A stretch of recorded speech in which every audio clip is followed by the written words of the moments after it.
జగన్మోహన్ రెడ్డి గారి ప్రభుత్వం ఉన్నప్పుడు ప్రజలకి తక్కువ రేట్లకే సినిమా చూడాలి, లేదా నిర్మాతలు హీరోలు అన్కంట్రోల్డ్గా ప్రజల్ని లూటీ చేయకూడదని చెప్పని ప్రభుత్వం టికెట్ రేట్లను నియంత్రిస్తూ ఒక జీవో తీసుకొస్తే సాక్షాత్తు ఇదే పవన్ కళ్యాణ్ గారు సాక్షాత్తు ఇవాళ ఉప ముఖ్యమంత్రిగా ఉన్నటువంటి ఉప ముఖ్యమంత్రిగా ఉండి ప్రజల కోసం ఉద్యోగం చేయకుండా సినిమా షూటింగులు చేసుకుంటూ కాలం వెళ్లదీస్తున్నటువంటి ఇదే పవన్ కళ్యాణ్ గారు ఆ రోజు జగన్మోహన్ రెడ్డి గారి ప్రభుత్వాన్ని నోటికొచ్చినట్టుగా మీరెవరు, అసలు నువ్వెవరు, డబ్బులు మాయి, మా డబ్బులతో మేం సినిమా తీసి మా ఇష్టం వచ్చినట్టు జనాలకు చూపించి మా ఇష్టం వచ్చిన రేటుకి మేము టికెట్ అమ్ముతాం, నువ్వెవడవి అని చెప్పి ఆ రోజు కారు కూతలు కూసినటువంటి పవన్ కళ్యాణ్ గారి పార్టీ తరపున గెలిచి పవన్ కళ్యాణ్ గారి సినిమా ఫీల్డ్ ని ఉద్ధరిస్తారని ఆ శాఖ ఆ పార్టీకి తీసుకుని దాని తరపున పనిచేసేటువంటి రాష్ట్ర మంత్రి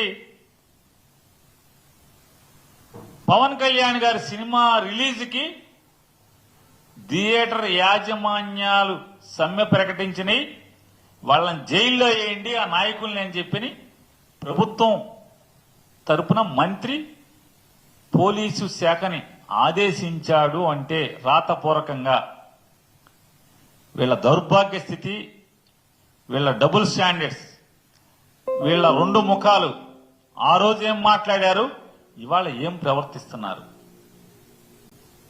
మరి మీరెవరు, నువ్వెవరు? సినిమా నిర్మాతలకి, డిస్ట్రిబ్యూటర్లకి, ఎగ్జిబిటర్లకి తగు నడుస్తుంటే వాళ్ళకి సమస్యలుంటే నీ సినిమా వాయిదా వేసుకోవాలి కదా, నీ సినిమా వాయిదా వేసుకోవాలి, అంతేగాని బెదిరించడం, జైల్లో వేస్తామని డీజీపీకి ఆదేశాలు ఇవ్వటం, ఏమంటారు దీన్ని? దివాళా కోరుతనం కాదా పవన్ కళ్యాణ్ గారిది? ఏమంటారు, దివాళా కోరుతనం కాదా అన్న? ఆ రోజు ఏం మాట్లాడావు, ఆ రోజు ఏం ఎగబడ్డావు, తెగబడ్డావు. ఇవాళ నీ చెప్పు చేతల్లో ఉండేటువంటి ఒక మంత్రితో నీ సినిమా కోసం కొన్ని థియేటర్లో పిలిచి ఏమన్నా సమస్యలు ఏంటని అడిగావా? ఆ మంత్రి అడిగాడా? ఆయన అడగడు. ఆ మంత్రి గారు అడగాలి కదా. కొన్ని సినిమా వాళ్ళని పిలిచి ఏంటి సమస్య ఏంటి అని అడగాలి కదా. అయ్యేం అడగరు. అడగకుండా జైల్లో వేస్తాం మీరు గనక సినిమా ఆపితే. అంటే ఆ రోజు జూన్ 1వ తారీఖు మీ సమస్యల కోసం సమ్మె చేస్తే జైల్లో వేస్తాం, తర్వాత చేసుకోండి సమ్మె, సినిమా ఎత్తేసాక. ఇదో ప్లాపు సినిమా, ఆ రాబోయే ప్లాపు సినిమాకి ఏదో అన్న సామెతగా ఉంది. ఈ రాబోయే ప్లాపు సినిమాకి మళ్ళీ జైల్లో వేస్తాం, ఆ వేస్తాం, ఈ వేస్తాం అని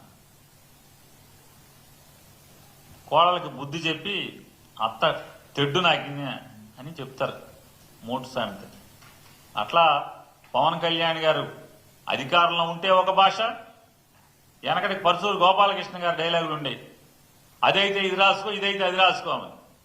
వీళ్ళు కూడా అంతే, పవన్ కళ్యాణ్ ముఠా కూడా. అప్పుడు అది రాసుకో, ఇప్పుడు ఇది రాసుకో.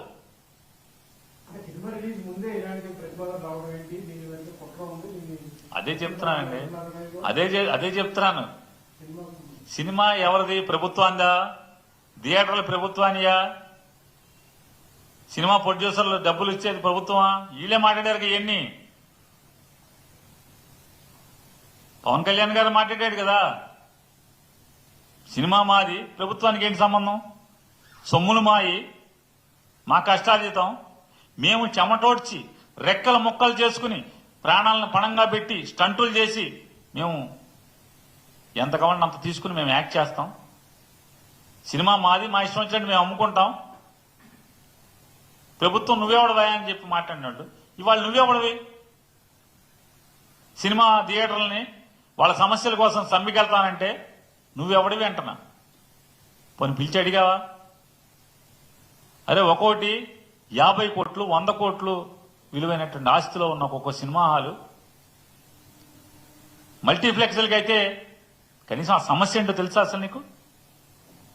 మల్టీప్లెక్స్లకేమో షేరింగా, పర్సంటేజా? సింగిల్ థియేటర్ అయితేనేమో అద్దెస్తావా? కనీసం వాళ్ళ బట్టలు తుక్కునే డబ్బులు కూడా రావట్లేదు కదా. దాన్ని సమస్యగా పెట్టి మాకు కూడా మల్టీప్లెక్స్లకు ఇచ్చినట్టే వారం అద్దె కాకుండా మాకు కూడా పర్సంటేజ్ ఇవ్వండి అని వాళ్ళు అంటున్నారు. ఈయన ఒక మంత్రి, ఇది ఒక శాఖ, ఇది ఒక ప్రభుత్వం, దిక్కుమాలిన ప్రభుత్వం. 2029లో వైసీపీకి అంత్యక్రియలు చేస్తామని చెప్పేసి సోమిరెడ్డి చంద్రమోహన్ రెడ్డి గారు ఏమన్నారు? అంత్యక్రియలు 29 అంత్యక్రియలు చేస్తాడు. అంత్యక్రియలు చేయటం అనేది సోమిరెడ్డి చంద్రమోహన్ రెడ్డి గారికి నిష్ణాతుడు, వెనతో పెట్టిన విద్య చేరదీసి రాజకీయ జీవనాన్ని కల్పించినటువంటి లేదా రాజకీయ జీవితాన్ని కల్పించినటువంటి ఎన్టీ రామారావు కూడా వీళ్ళు అంత్యక్రియలు జరిపించినటువంటి పెద్దలు వీళ్ళందరూ. కాబట్టి అలవాటు ప్రకారం వైఎస్ఆర్ కాంగ్రెస్ పార్టీ సంగతి ప్రజలు చూసుకుంటారు. సోమిరెడ్డి చంద్రమోహన్ రెడ్డి గారు వైఎస్ఆర్ కాంగ్రెస్ పార్టీని ఏం చేయాలో 29లో ప్రజలు తేలుస్తారు, ప్రజలు చూసుకుంటారు. మంత్రి పదవి ఇవ్వలేదని చెప్పని, మంత్రి అవకాశం ఇవ్వలేదని ఎవరికి పెడితే రామారావుకి చేసినట్టు ఇంకెవరికన్నా అంత్యక్రియలు చేయబారు. ఈ ఆంధ్ర రాష్ట్ర ప్రజలందరూ కూడా రేపు జరగబోయేది కడపలో దగానాడు తప్పితే మరొక నాడు కాదనేది అందరూ భావిస్తున్నారు. ఇవాళ